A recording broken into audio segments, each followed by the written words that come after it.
Good morning. Before I start, I have to tell you that JD Power and Associates has graded this video as twice as good as my last one. 2 times better than the one before.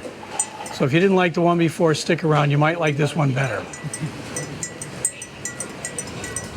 I'd like to say hello to all my classmates from the class of 1973 at St. Rose High School in Carbondale, Ben Franklin High School in Carbondale, and Fell High School in Simpson. I know you're having a reunion this weekend, but unfortunately, I'm not going to make it. So I just thought I'd make this video just to say hello and maybe remember a few things that I remember about my fabulous 4 years in high school in Carbondale.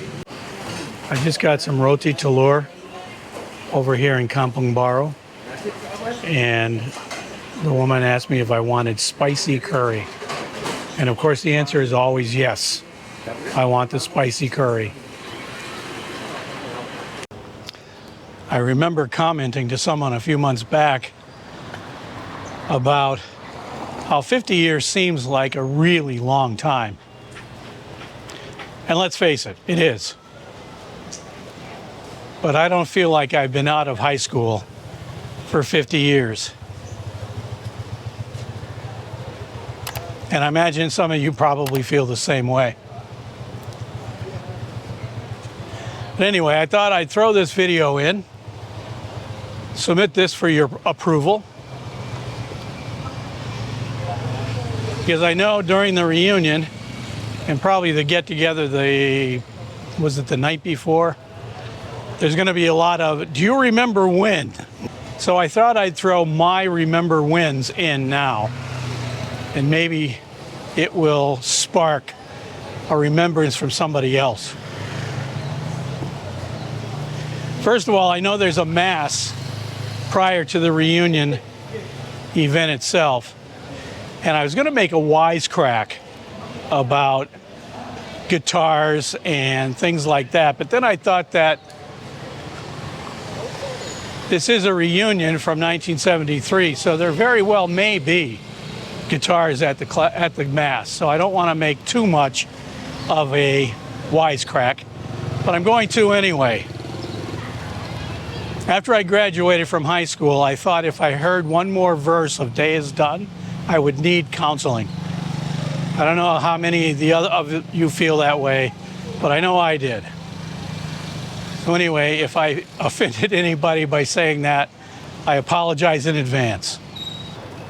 Right now I'm walking through Kampung Baru, which if you've seen some of my other videos, you know that this is a old style, well, it's actually an old Malay village in the middle of Kuala Lumpur.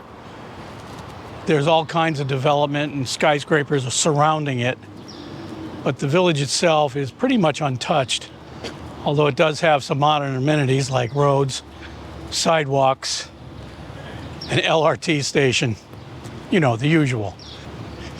But I'm going to be crossing over into the newer part of Kuala Lumpur in a few minutes. I just want to let everybody know where I am and why I'm not at the reunion. I'm just out of town.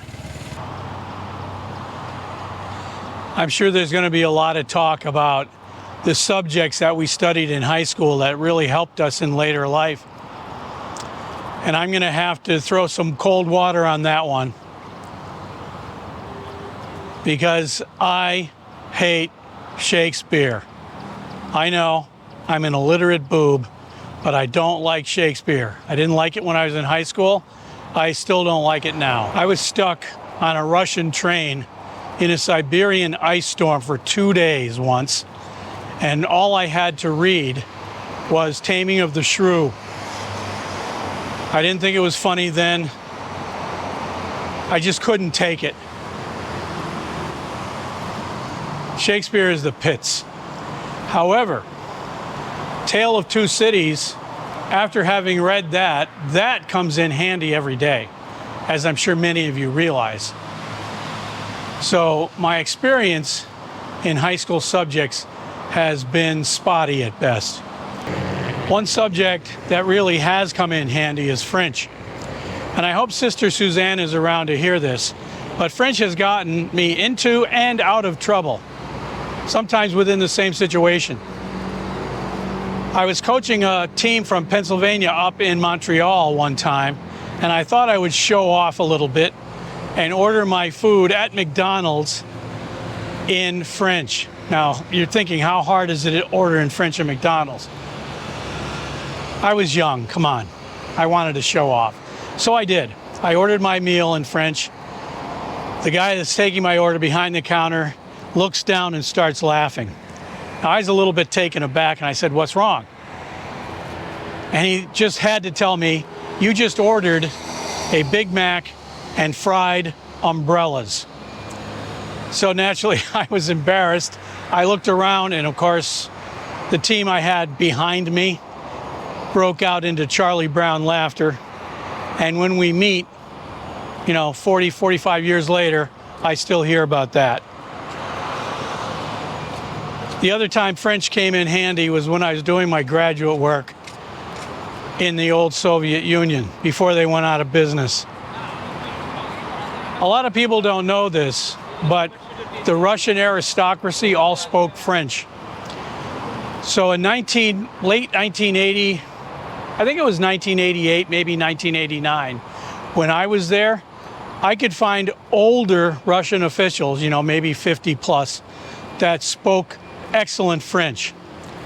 My French, of course, was not anywhere near excellent, but it was better than my Russian, that's for sure. So we communicated a little bit in French, enough for me to figure out how to hire an interpreter. So French has come in handy in many situations for me, and I'm thankful that I know at least a little bit of the language.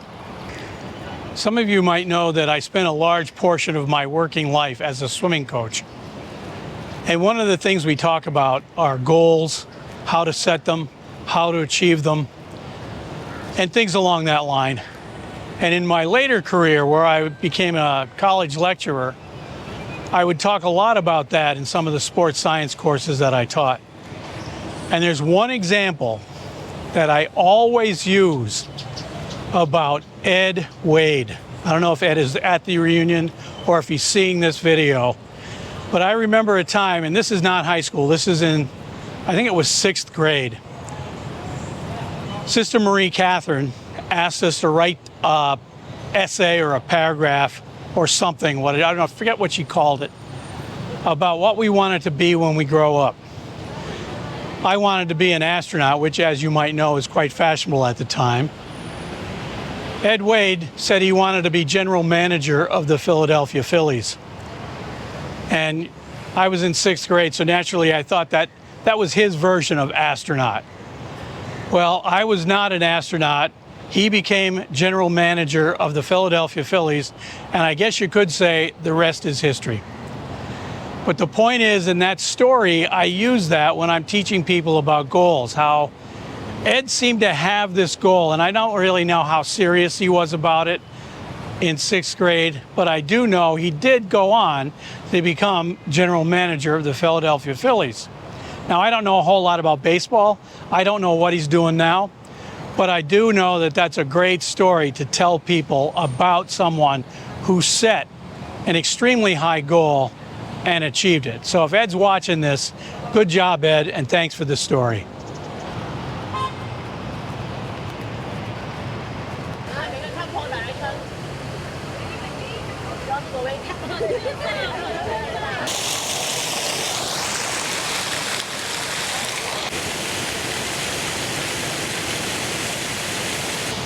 Finally, I have a confession to make. Remember when we were voting for our class song and there was one ballot for "There's a Dead Skunk in the Middle of the Road"? That was me. It's nothing personal. I just thought that any lyricist that could get olfactory into the lyrics of a song deserved respect.